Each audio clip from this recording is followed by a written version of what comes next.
it's a wilderness road, it says.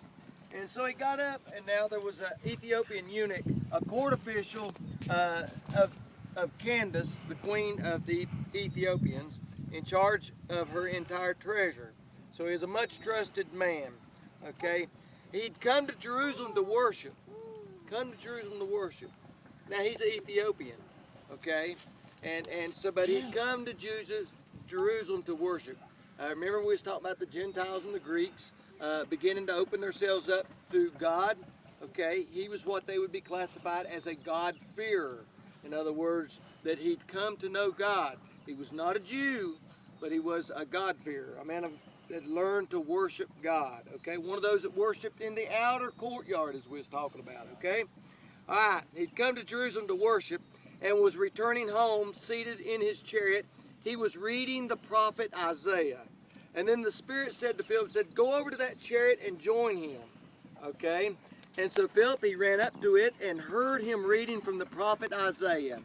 And he asked, he said, do you understand what you are reading?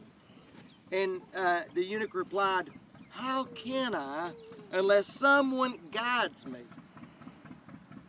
You know, I've read this scripture many times. Did you hear what it said? Unless someone guides me.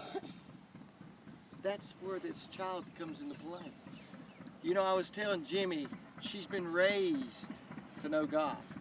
She's been nurtured in the faith and the belief. It's not an experience much less Paul had where just a bolt of light comes down and suddenly, but it's a nurturing. It's a nurturing. She's been taught what it means, who God is, why she's loved and why she's cared for, the importance of being a part of God's family. And she's grown up with that, okay? And she'll continue to grow in that faith. And that's what he's saying. He says, I'm a babe. I'm a child. I don't understand unless somebody shares with me and tells me so that I can understand. I'll never know.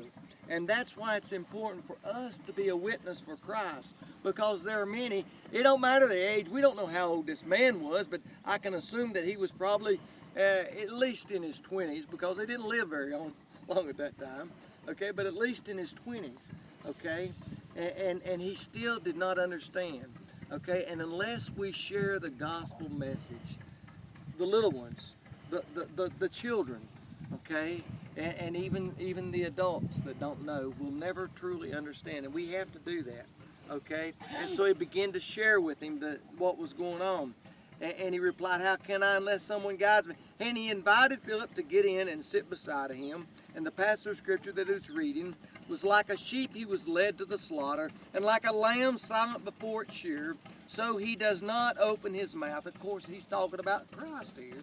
He's proclaiming what has happened. Isaiah speaking long before whatever comes about, okay? And in his humiliation, justice was denied him. Remember, they weren't willing to hear what he had to say. They had already made up their mind that he was going to the cross. Crucify him, they said, for his life is taken away from the earth. And the eunuch asked Philip, about whom, may I ask, does the prophet say this, about himself or about someone else? And then Philip began to speak, and starting with the scripture, he proclaimed to him the good news about Christ. Amen. He shared the gospel message with him. And as they were going along the road, they came to some water, and the eunuch said, look, here's some water. Now what is to prevent me from being baptized? So he commanded the chariot to stop, and both of them, Philip and the eunuch, went down into the water, and Philip baptized him. Brothers and sisters, that's what we're here today, to celebrate baptism. The baptism of Samantha Stone this day.